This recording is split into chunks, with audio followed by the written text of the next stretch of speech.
മാതാവിനും തിരുക്കുമാരനും കോടാനുകോടി നന്ദി. എന്നെയും എൻ്റെ കുടുംബത്തെയും പ്രത്യക്ഷീകരണത്തിന് സാക്ഷിയാക്കിയതിന്. എൻ്റെ പേര് അജിന, എൻ്റെ ഹസ്ബൻഡ് പ്രകാശ്. ഞാൻ വരുന്നത് തിരുവനന്തപുരം ജില്ലയിലെ വർക്കലയിൽ നിന്നുമാണ്. ഉടമ്പടി ആദ്യമായി എടുക്കുന്നത് 2023 എൻ്റെ ഹസ്ബൻഡാണ് എടുക്കുന്നത്. ആദ്യമായി എനിക്ക് പറയാനുള്ളത് ഒരു രോഗസൗഖ്യമാണ്. അത് ഞാൻ നിയോഗത്തിൽ വെച്ചതല്ല. എൻ്റെ ഹസ്ബൻഡ് 2023 ഇവിടെ വന്ന് ഉടമ്പടി എടുത്ത് ഞങ്ങൾ ഉടമ്പടിയിലിരിക്കവേ ഒരു ദിവസം എൻ്റെ ചേട്ടൻ്റെ ഭാര്യയുടെ ഒരു റിലേറ്റീവ്, അതായത് ഈ ചേട്ടൻ, പേര് ഷാജി, ആ ചേട്ടൻ RCCയിലാണ്. ആ ചേട്ടന് ബ്ലഡ് വേണ്ടി വരും. അതൊന്ന് കളക്ട് ചെയ്യാൻ വേണ്ടിയിട്ടായിരുന്നു വിളിച്ചത്. അപ്പോൾ ഞാൻ പറഞ്ഞു, ഞങ്ങൾ ഉടമ്പടിയിലാണ്, ഇങ്ങനെ അവിടെ ഒത്തിരി അത്ഭുതങ്ങളൊക്കെ നടക്കുന്നതാണ്. ഞങ്ങൾ ഉടമ്പടിയിലിരിക്കുന്നത് കൊണ്ട് ഞങ്ങളിൽ ഉടമ്പടി വസ്തുവായ ഉപ്പും തൈലവും ഉണ്ട്, ഞങ്ങൾ അത് കൊണ്ടുവന്ന് തരാം. അത് സർജറിക്ക് മുന്നേ ആ ചേട്ടന് അവിടെ പുരട്ടി പ്രാർത്ഥിക്കാൻ പറഞ്ഞു. അതായത് ചേട്ടന് പുനലൂർ ഹോസ്പിറ്റൽ, അവർ അഞ്ചലാണ് താമസിക്കുന്നത്. പുനലൂർ ഹോസ്പിറ്റലിൽ ചെല്ലുമ്പോൾ നാക്കിൽ ചെറിയ തടിപ്പുണ്ടായിരുന്നു. ആ തടിപ്പ് ബയോപ്സിക്ക് വിട്ടപ്പോൾ അത് നാക്കിൽ ക്യാൻസറാണെന്ന് പറയുകയും അത് തിരുവനന്തപുരം RCCയിലേക്ക് റെഫർ ചെയ്യുകയും ചെയ്ത് അവിടെ വെച്ച് ഡോക്ടർമാർ പറഞ്ഞത് താടിയെല്ലും എടുക്കണം, നാക്കും എടുത്ത് മാറ്റണം എന്നാണ് പറഞ്ഞത്. അതിൻ്റെ ഫലമായിട്ടാണ് ഈ സർജറിക്ക് ബ്ലഡ് വേണ്ടിയിട്ട് ഞങ്ങളെ വിളിക്കുന്നത്.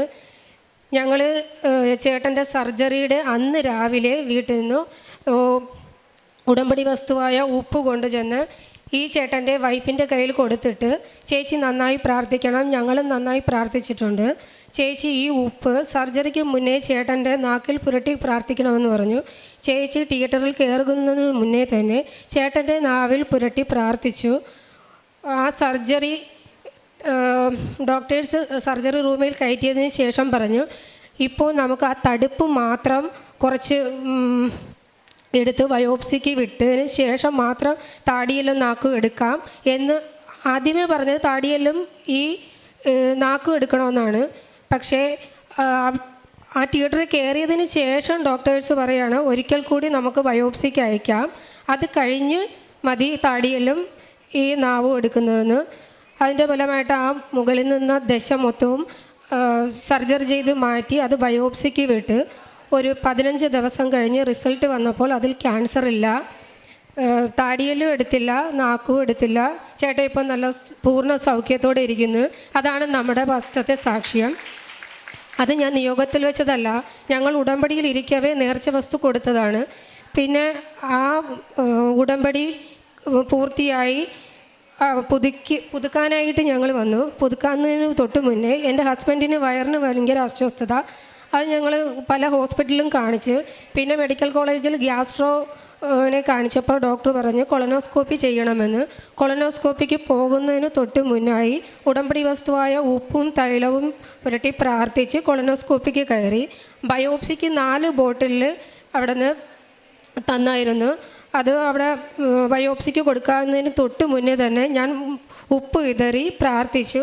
അപ്പോഴെനിക്ക് ഉറപ്പുണ്ടായിരുന്നു എൻ്റെ ഹസ്ബൻഡിന് യാതൊന്നും വരില്ല, ഞങ്ങൾ ഉടമ്പടിയിലാണ്, അതുകൊണ്ട് ഞങ്ങൾക്കൊന്നും വരത്തില്ല, അത് നെഗറ്റീവ് ആയിരിക്കുമെന്ന് എൻ്റെ വിശ്വാസം എന്നെ രക്ഷിച്ചു. റിസൾട്ട് വന്നപ്പോൾ നെഗറ്റീവ് തന്നെയായിരുന്നു. അതിനുശേഷം ഡോക്ടർ പറഞ്ഞ് ആ വയറുവേദന ചിലപ്പോൾ ഫാറ്റി ലിവർ ഉള്ളത് കൊണ്ടായിരിക്കാം, ഫാറ്റി ലിവറിന് സ്കാൻ ചെയ്ത് നോക്കണമെന്ന് പറഞ്ഞു. അൾട്രാസൗണ്ട് ചെയ്തപ്പോൾ ലിവറിൽ ചെറിയ സിസ്റ്റ് ഉണ്ടെന്ന് പറഞ്ഞു. അതുകൊണ്ട് ഫൈബ്രോ സ്കാൻ ചെയ്യണമെന്ന് പറഞ്ഞു. അതും ഞങ്ങൾ ഇവിടെ നിയോഗം വെച്ച് പ്രാർത്ഥിച്ച് തൈലം തേച്ച് കുരിശ് വരച്ച് പ്രാർത്ഥിച്ച് ഫൈബ്രോ സ്കാനിന് പോയി. അതിലും പ്രശ്നമൊന്നുമില്ല, മരുന്നിൽ അത് തീർന്നു. അത് കഴിഞ്ഞ് എൻ്റെ വായിൽ ഒരു ചുവന്ന പാട് വരികയും അത് കൂടുതൽ കളർ ചേഞ്ച് ഇങ്ങനെ വന്നുകൊണ്ടിരിക്കുകയും ചെയ്തു. അത് ഞാൻ ഡോക്ടറെ കാണിച്ചപ്പോൾ ഡോക്ടർ 3 മാസം വരെ വെയിറ്റ് ചെയ്യും, അതിന് ശേഷം നമുക്ക് ബയോപ്സിയോ എന്തെങ്കിലും ചെയ്യാമെന്ന് പറഞ്ഞു. ഞാൻ അന്ന് ഇവിടെ 2-3 ദിവസം കഴിഞ്ഞപ്പോൾ ഇവിടെ വരികയും ഇവിടുത്തെ മിനോറ വിളക്കുന്ന് തൈലം തൊട്ട് കുരിശ് വരച്ച് പ്രാർത്ഥിച്ച് എന്നും ഉപ്പും ഈ തൈലവും തേക്കുമായിരുന്നു. പ്രാർത്ഥിച്ചതിൻ്റെ ഫലമായി 3 മാസത്തിന് മുന്നേ തന്നെ അത് മാഞ്ഞു പോവുകയും ചെയ്ത് പിന്നെ വേറൊരു സാക്ഷ്യമെന്ന് പറയാൻ ഈ വർഷം ജനുവരി 18 അതായത് ഒരുപാട് 14 വർഷം കൊണ്ട് ഞങ്ങളുടെ പുരയിടത്തിൻ്റെ ഒരു കേസ് കോടതിയിൽ നടന്നുകൊണ്ടിരിക്കുകയായിരുന്നു. അതായത് ഞങ്ങൾക്ക് 10 സെൻറ്റും തൊട്ടടുത്ത വീട്ടുകാർക്ക് 9 സെൻറ്റും ആയിരുന്നു. ഈ 9 സെൻറ്റുള്ള അവർ പറയുന്നു അവർക്ക് 10 സെൻറ്റ് വേണമെന്ന്. അതിങ്ങനെ അമ്മയും അവരൊക്കെ ആയിട്ട് തർക്കങ്ങളൊക്കെ നടന്ന് ഇങ്ങനെ കോടതിയിൽ പോയിക്കൊണ്ടിരിക്കുകയായിരുന്നു. അങ്ങനെ ഇരിക്കുമ്പോഴാണ് ലാസ്റ്റ് ഇപ്പോൾ കോടതി വിധി വന്നത്. ഞങ്ങൾക്ക് 10 സെൻറ്റ് വിധി വന്നു.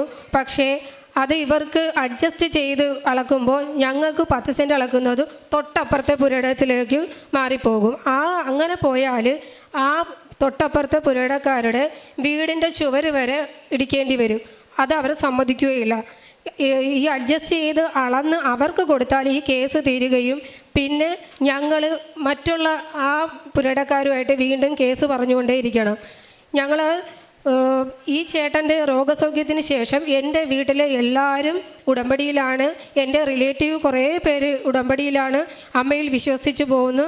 അതുകൊണ്ട് ഞങ്ങൾക്ക് വിശ്വാസം ഉണ്ടായിരുന്നു. ഞങ്ങളെല്ലാ പേരും കൂടി ഒരുമിച്ചിരുന്ന് പ്രാർത്ഥിച്ചു.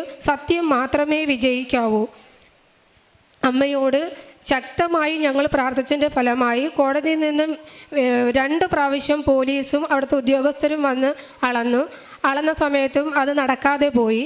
3ാമത് വന്നപ്പോൾ അവർ കൂടുതൽ പോലീസിനെ ആവശ്യപ്പെടുകയും അന്ന് ജനുവരി 18 അളവ് നടത്തും, അവർ മതിൽ കെട്ടി തിരിക്കുമെന്നും പറഞ്ഞ്. പക്ഷേ അതിന് തൊട്ട് മുമ്പായിട്ട് 18 മുന്നേ എന്തെങ്കിലും ചെയ്തില്ലെങ്കിൽ ഇനി ഇത് നമുക്കൊന്നും ചെയ്യാൻ പറ്റുകയില്ല. അങ്ങനെ ഞങ്ങൾ അമ്മയോട് ശക്തമായി പ്രാർത്ഥിച്ചതിൻ്റെ ഫലമായിട്ട് ഒരു ഉദ്യോഗസ്ഥനെ കണ്ടുമുട്ടുകയും ആ ഉദ്യോഗസ്ഥനോട് എൻ്റെ ഈ കാര്യങ്ങളെല്ലാം പുരയിടത്തിൻ്റെ കാര്യങ്ങളെല്ലാം പറഞ്ഞപ്പോൾ ആ ഉദ്യോഗസ്ഥൻ എൻ്റെ നിന്ന് ആ ഡോക്യുമെൻ്റ് എല്ലാം മേടിച്ച് പരിശോധിക്കുകയും എന്നിട്ട് പറഞ്ഞു, ഞാൻ പറയുന്നത് പോലെ മോള് ആ കോടതിയിൽ നിന്ന് വരുന്ന ഉദ്യോഗസ്ഥരോട് സംസാരിക്കണം, പിന്നെ നിങ്ങളും ഒരു സർവേരെ കൂടി കൊണ്ടുവരണം എന്ന് പറഞ്ഞ് എല്ലാ കാര്യങ്ങളും എൻ്റെ അടുത്ത് പറഞ്ഞ് എല്ലാം വിശദീകരിച്ച് എല്ലാം എന്നെ പഠിപ്പിച്ചു വിട്ട്. 18 തീയതി വരുമെന്ന് പറയുന്നതിൻ്റെ തലേന്ന് ഒരു സർവേരെ ഞങ്ങൾ വിളിക്കുകയും ആ ചേട്ടൻ വരാമെന്ന് പറയുകയും ചെയ്തു. പക്ഷേ രാവിലെ വിളിക്കുമ്പോൾ ആ ചേട്ടൻ വരാൻ പറ്റൂല, വൈഫിന് എന്തോ സുഖമില്ലാതെ ഇവിടെ ആലപ്പുഴ വന്നു എന്ന് പറഞ്ഞു. അപ്പോൾ ആലപ്പുഴയിൽ നിന്ന് തിരുവനന്തപുരം വരെ ഒരു ഉച്ചയ്ക്ക് മുന്നേ എത്തുന്നത് പ്രയാസമാണ്, മോള് വേറെ ആരെങ്കിലും വിളിയെന്ന് പറഞ്ഞു. പക്ഷേ ഞങ്ങൾക്ക് നല്ല ഉറപ്പുണ്ടായിരുന്നു, ഞങ്ങൾ ഉടമ്പടിയിലുള്ളത് കൊണ്ട് മാതാവ് സത്യത്തിൻ്റെ ദൈവമായതുകൊണ്ടും മാതാവ് നമ്മളെ കൈവിടില്ല എന്ന് ഞങ്ങൾക്കറിയാം. ഞങ്ങൾ ശക്തമായി ഉപ്പിട്ട് പ്രാർത്ഥിച്ചു. ആ ചേട്ടൻ്റെ കൂടെയാണ് ഈ ഉദ്യോഗസ്ഥൻ പറഞ്ഞ കാര്യങ്ങളെല്ലാം ഞാൻ പറഞ്ഞ് എല്ലാം ആ ചേട്ടന് മാത്രമേ അറിയാവൂ. ആ മറ്റുള്ള ഉദ്യോഗസ്ഥർ കോടതിയിൽ നിന്ന് വരുന്നവർക്ക് പറഞ്ഞു കൊടുക്കാൻ. അത് ആ ചേട്ടന് എൻ്റെ കൂടെ ഉണ്ടെങ്കിൽ മാത്രമേ എനിക്കത് വിശദീകരിച്ച് കൊടുക്കാനും പറ്റൂ. ഞാൻ ആകെ വിഷമിച്ച് മാതാവിനോട് ഞങ്ങളെല്ലാ പേരും കൂടി ശക്തമായി പ്രാർത്ഥിച്ചു. അപ്പോഴാണ് ഞങ്ങൾ പ്രാർത്ഥിച്ചത്, മാതാവ് സമയച്ചുരുക്കത്തിൻ്റെ മാതാവാണ്. ആലപ്പുഴയല്ല, ഇനി ഏത് ലോകത്താണെങ്കിൽ പോലും ഈ സമയത്ത് മാതാവ് ഇവിടെ കൊണ്ടെത്തിക്കുമെന്ന് ഞങ്ങൾക്കറിയാം. ഉറപ്പായ വിശ്വാസം ഉണ്ടായിരുന്നു. ആ വിശ്വാസം കൈവിടാതെ ഞങ്ങൾ പ്രാർത്ഥിച്ചു. കോടതിയിൽ നിന്നും 10:30 ആയപ്പോൾ അവർ ഇറങ്ങി. അവർ പോലീസ് സ്റ്റേഷനിൽ ചെന്ന് പോലീസിനെയും കൂട്ടി വരാൻ വേണ്ടിയിട്ട് അവിടെ ചെന്ന് കുറേ നേരം വെയിറ്റ് ചെയ്തു. ഞങ്ങൾ പ്രാർത്ഥിച്ചുകൊണ്ടേയിരുന്നു, ആ ചേട്ടൻ ഇവിടെ എത്തുന്നത് വരെ അവരിവിടെ എത്തരുത്. അങ്ങനെ ഞങ്ങളെല്ലാവരും കൂടി പ്രാർത്ഥിച്ചുകൊണ്ടിരുന്നു. അതുപോലെ തന്നെ സമയത്തിൻ്റെ മാതാവ് ആ ചേട്ടൻ ആലപ്പുഴയിൽ നിന്നും ഞങ്ങളുടെ തിരുവനന്തപുരം വരെ എത്തുന്നത് വരെ ആ പോലീസുകാർക്ക് തിരക്കും അതൊക്കെ ആയതുകൊണ്ട് വന്നില്ല. അവർ 1:30 കഴിഞ്ഞപ്പോഴേക്കും അവിടെ നിന്ന് ഇറങ്ങി ഞങ്ങളുടെ പുരയുടെ അളക്കാനായിട്ട് എത്തിയ സമയത്ത് ഈ ചേട്ടൻ ആലപ്പുഴയിൽ നിന്നും തിരുവനന്തപുരത്തേക്ക്, അത് ഞങ്ങൾക്കറിയില്ല, ആദ്യം ഒരു അരമണിക്കൂർ, അതായത് ഇവിടെ നിന്ന് കൊട്ടാരക്കര വരെ എത്തിയെന്നറിഞ്ഞു. അരമണിക്കൂറിനുള്ളിൽ അവിടെ എത്താൻ എന്തായാലും സാധിക്കൂല. സമയചുരുക്കത്തിൻ്റെ മാതാവ് അവർ അളവ് തുടങ്ങുന്നതിൻ്റെ സമയത്ത് തന്നെയാണ്. ഒരിക്കലും അരമണിക്കൂർ കൊണ്ട് കൊട്ടാരക്കരയിൽ നിന്ന് വർക്കല വരെ എത്താൻ സാധ്യതയില്ല. ആ ചേട്ടൻ എങ്ങനെയെന്നറിയില്ല അവിടെ എത്തുകയും ഞാൻ പറഞ്ഞതുപോലെ ആ ഉദ്യോഗസ്ഥർ, പക്ഷേ 2 പ്രാവശ്യം അളവിന് വന്ന ആ കോടതിയിൽ നിന്ന് വന്ന ഉദ്യോഗസ്ഥനല്ല അന്ന് വന്നത്, സർവേയർ അത് തന്നെയായിരുന്നു. സർവേയരും ഈ വക്കീലും എല്ലാവരും കൂടി അവർക്ക്, അതായത് നമ്മളെ എതിർഭാഗത്തിനായിരുന്നു അനുകൂലമായിട്ട് പറഞ്ഞുകൊണ്ടിരുന്നത്.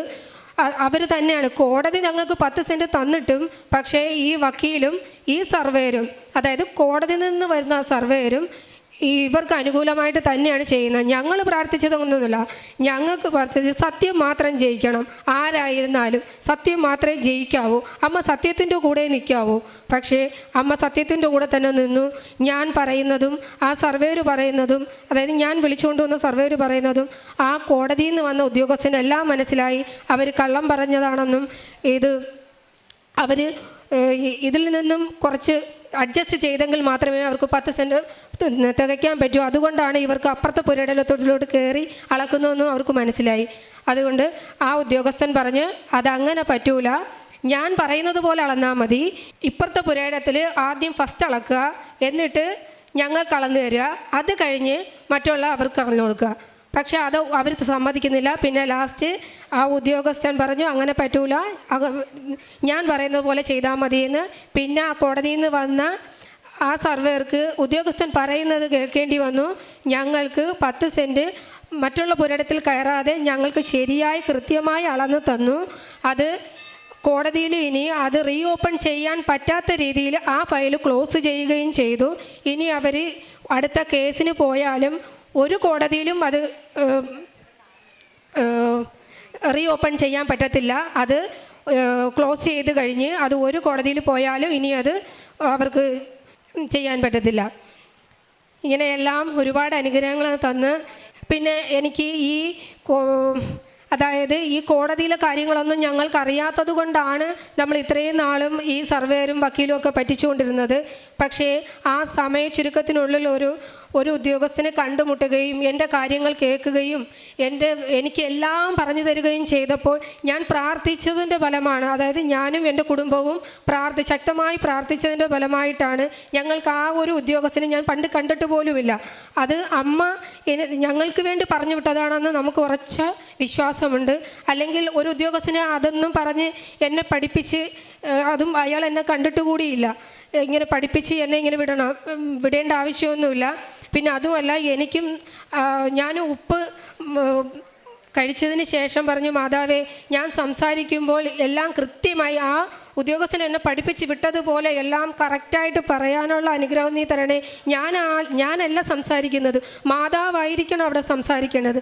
അതുപോലെ മാതാവ് തന്നെയാണ് സംസാരിച്ചതും അത് ആ കോടതിയിൽ നിന്ന് വന്ന ഉദ്യോഗസ്ഥന് മനസ്സിലാവുകയും അതെല്ലാം ക്ലിയർ ചെയ്ത് തരികയും ചെയ്തു. ഇവിടെ എല്ലാം മാതാവിൻ്റെ സാന്നിധ്യം ഞങ്ങൾ അനുഭവിച്ചു. അതുപോലെ ഞാനൊരു ദിവസം, എല്ലാവരും പറയും മഴവില്ല് കണ്ടു, മുല്ലപ്പൂവിൻ്റെ വാസന ഉണ്ടായി എന്നൊക്കെ.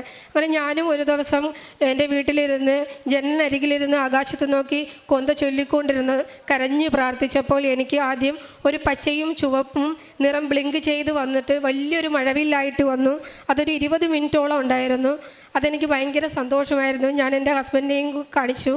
പിന്നെ അതിനുശേഷം നിങ്ങൾക്ക് എല്ലാവർക്കും ഇങ്ങനെ കാണാൻ പറ്റി, സാന്നിധ്യം മനസ്സിലാക്കാൻ പറ്റി, എനിക്ക് മാത്രം പറ്റുന്നില്ല എന്ന് എൻ്റെ ഹസ്ബൻഡിന് ഒരു പരാതി ഉണ്ടായിരുന്നു.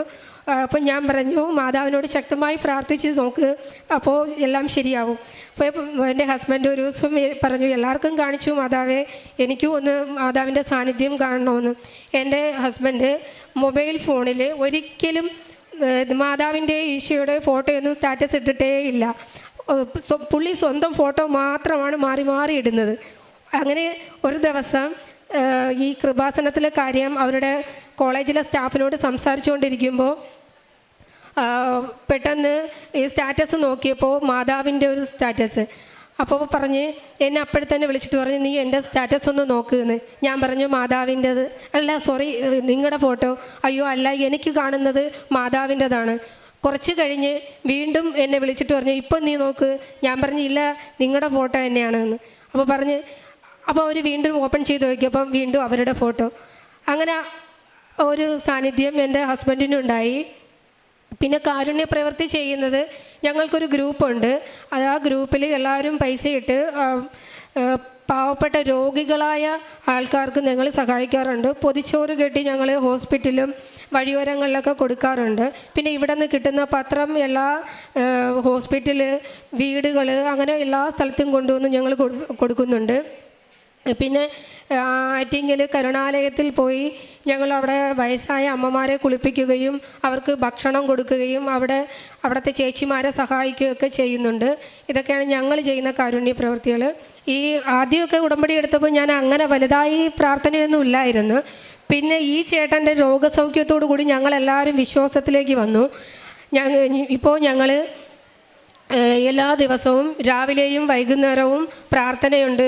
പിന്നെ എനിക്ക് കൊന്ത ഒരു ചേച്ചിയുടെ നിന്ന് ഞങ്ങളത് പഠിച്ച് ഞങ്ങളിപ്പോൾ എല്ലാവരും കൊന്ത ചൊല്ലും. എല്ലാ ദിവസവും ബൈബിള് വായിക്കും. ഇതൊക്കെയാണ് ആത്മീയ ജീവിതത്തിൽ എനിക്ക് വന്ന മാറ്റങ്ങൾ. ഹസ്ബൻഡും കൊന്ത ചൊല്ലും, ബൈബിള് വായിക്കും. എല്ലാ ദിവസവും അച്ഛൻ്റെ ഡെയിലി ബ്രെഡ് കാണും. ഇതെല്ലാം ഞങ്ങൾ ചെയ്യുന്നുണ്ട്. ഇതാ ഞാൻ നിന്നോട് കൂടെയുണ്ട്, നീ പോകുന്നിടത്തെല്ലാം ഞാൻ നിന്നെ കാത്തു രക്ഷിക്കും. ഉൽപ്പത്തി 28:15 പരിശുദ്ധ അമ്മ ജീവനോടെ പ്രത്യക്ഷപ്പെട്ട ഈ ആലയത്തിൽ വന്ന് പ്രാർത്ഥിക്കുന്ന മക്കളെ ഓരോരുത്തരെയും കണ്ണുനീരോടെ കൈവിടില്ല എന്നുള്ളൊരമ്മയാണ്. സമയച്ചുരുക്കത്തിൻ്റെ അമ്മയാണ് നമ്മുടെ കൂടെയുള്ളത്. വിശ്വാസം മാത്രമാണ് അമ്മയ്ക്ക് ആവശ്യം. വിശ്വാസത്തെ കൂടുതൽ വിശ്വസ്തതയാണ്. ഉടമ്പടി ജീവിതം വിശ്വസ്തയോടെ മുന്നോട്ട് നയിക്കുമ്പോൾ ഈശോയും അമ്മയും നമ്മുടെ കൂടെ നിൽക്കുകയാണ്. ഈ മക്കളിൽ പറഞ്ഞതുപോലെ വിശ്വാസത്തോടെ പ്രാർത്ഥിക്കുന്നതെല്ലാം നിങ്ങൾക്ക് ലഭിക്കുമെന്നാണ് മത്തായിയുടെ സുവിശേഷം 21:22 പറയുന്നത്. ഈ മക്കൾ പ്രാർത്ഥിച്ചതെല്ലാം വിശ്വാസത്തോടെ വിശ്വസ്തയോടെയാണ്. അതുകൊണ്ടാണ് ഓരോന്നും നമ്മൾ പ്രതീക്ഷിക്കാത്ത രീതിയിലാണ് അമ്മ ഇവരുടെ കാര്യത്തിൽ ഇടപെടുന്നത്. റോമാക്കാർക്ക് ഇതേ ലേഖനത്തിൽ 10:11 പറയുന്ന പോലെ അവനിൽ വിശ്വസിക്കുന്ന ഒരുവനെ ലജ്ജിക്കേണ്ടി വരികയില്ല എന്നാണ് വിശുദ്ധ ഗ്രന്ഥത്തിൽ പറയുന്നത്.